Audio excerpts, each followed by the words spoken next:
Hi, and welcome back to the channel. In this video, I'm going to show you how I use Photo AI to denoise and sharpen my astronomical images with a focus on solar imaging. There are a lot of great denoising software packages available, and I've tried many of them. Some of them are even free, but I paid for Photo AI because I think it's worth it. Let's take a look at some of my examples, and we'll see if you agree. Photo AI has revolutionized my solar imaging results. Here's a high-resolution photo of a sunspot region in hydrogen alpha I took recently with my solar telescope. I've already processed the image as far as I want to take it without doing denoise. So we're going to go to our plugins, and this could be for either Photoshop or for Affinity Photo like I'm using. And I'm going to select Topaz Photo AI. It's going to run the plugin, and then we'll see how it goes. So here's the plugin now operating. And I've got it set so that I can look at the original or the processed version on the right side. I like to zoom in here. You can either use the plus or minuses to jump by certain amounts, or you can just scroll manually to pick whatever size you want. I like to go with somewhere between 250 and 400% to get a good look. Now, it's very easy just to go under Edit and apply Autopilot. And Autopilot is often not bad at all. I find that I do better with presets, but you can see already there's a dramatic improvement. If you look at the right-hand side, you can see how smooth the plasma areas are. On the left side, it's very grainy from the original image, but it's much more smooth. And look at the core, the umbra of the sunspot, a beautiful image there. It's just spectacularly improved. Now you can see what the autopilot chose to do. It chose to do a 32 strength denoise and 3 minor deburr. What you can do is you can subtract that and you can go to your own. So I found that I can use my own presets for different types of photographs. And I've got one for the solar photosphere, we'll see later. I've got a much stronger one here, which has got a denoise of 50 and a sharpening of 25. Here's a denoise of 35 and a sharpening of 5. So if I select that, for example, it's going to run that algorithm, and I think this is perfect. I've got no complaints about this image whatsoever. I can zoom in even farther, and if you look at the core, it looks absolutely beautiful after having the AI process run on it. So there's a lot in this software that I'm not going to get into that applies to things that don't really apply to astrophotography, like face detection and things like that. So it's a very powerful tool. I'm looking at it strictly with respect to astronomy. So I'm going to get rid of my suggestions here. What I generally do is simply run the autopilot or else run one of my presets that I've set up here, and they're all fairly obvious. I've listed what they are here. It says denoise of 10, denoise of 30, sharpening of 10, and so on. And I've got one that's the solar photosphere I'll get to in a few moments. So once we're done with this, you could simply do export to Affinity Photo or to Photoshop if that's what you got, and you will have saved your new image. So let's do that. And now here's the improved image. I can zoom in, and it looks fantastic. All right, let's now take a look at another image. This one's got a beautiful filament showing on the surface of the sun, and you can see a lot of detail in the spicules along the limb. But I can already see there's a lot of noise in the outer area here, and this area here with all the plasma area is not as detailed as I would like to see. So we're going to go back under Filters, Plugins, Topaz Labs, Photo AI. And going forward, I'm not going to show this first part. We're just going to go directly to the before and after and discuss the workings of the software. So in this case, I'm going to go directly to my strongest denoise. We're going to have a look and see how that looks.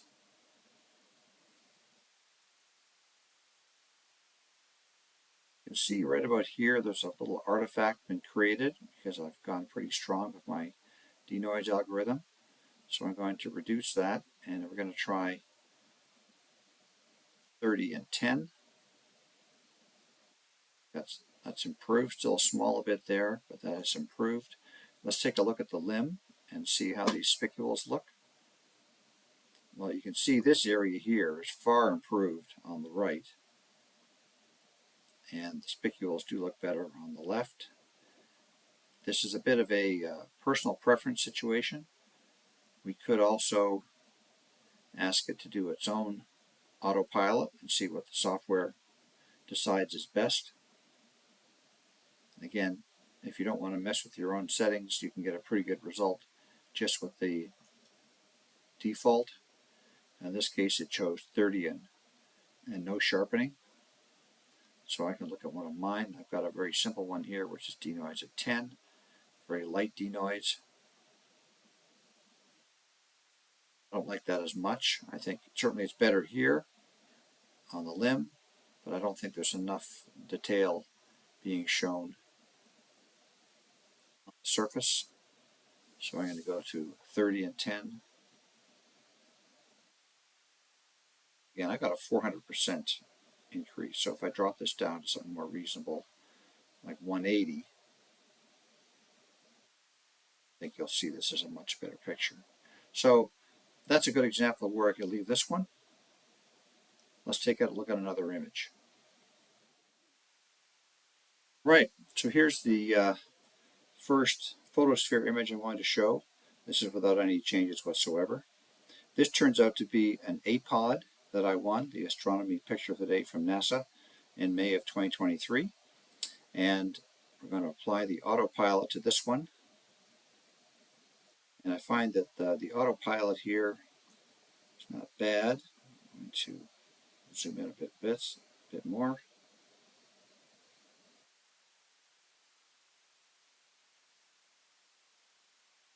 This is over sharpened in my opinion. And so I've turned out to have set a preset for the photosphere that tends to give me good results. I'll wait for that to finish. There's a beautiful plasma light bridge arcing across the umbra of this sunspot. So if you look here, you can see more detail on the granulation, and you can see more detail in the umbra and the penumbra of the sunspot. And these settings are just 5 in denoise and 50 in strength for sharpening. I think this one is okay. Another way that you can look at your picture is the before and after view. Rather than have a slider, it just shows one side and the other side. And then you can adjust the amounts if you want and see how that affects the look of the image. So it's a beautiful result. Good. I'm going to export that back to Affinity Photo and we'll look at the next one. All right, here's another example. Let's have a look at this beautiful prominence on the limb of the sun. Into my 35.5 example. 250% gain. And you look at the detail in these feathery bits of plasma on the surface. It looks a lot better on the right than on the left. And if you look at the detail in the prominence itself, we can see the noise is all gone and it's much cleaner along the edge than it would be otherwise. Same thing here, we can see the spicules, the noise is gone outside the limb, and it's cleaned up in this area here. So that's another improvement. Here's another photosphere example.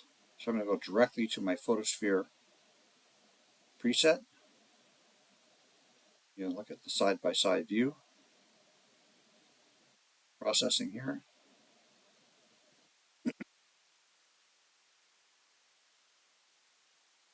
So you can see the before and the after.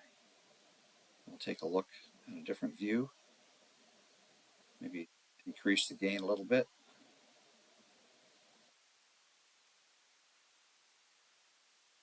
This lower part. There's the before on the left, and there's the after, much better.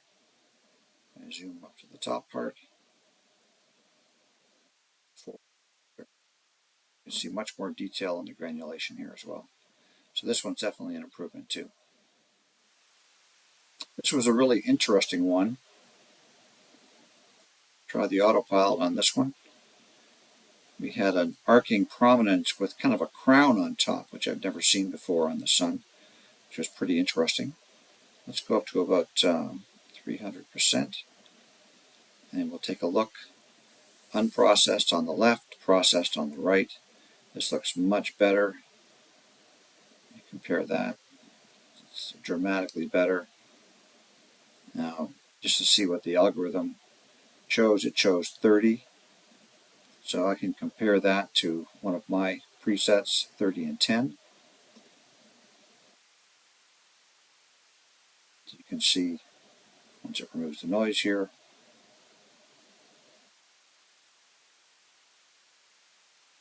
I'm also doing an upscale on this. It looks terrific. It looks much better.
So far, we've just been looking at solar examples. Let's have a look at some deep space objects and see how they look with photo AI.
If you've watched this far, you should understand why I'm a fan of photo AI. I've included a link to learn more about photo AI in the notes, so check that out. Please take a moment and hit the subscribe button. It really helps me out with the algorithm and enables me to make more content. I hope this has been helpful. I look forward to seeing your solar images. Feel free to post questions and observations in the comments. I'll read every one. Thanks for watching.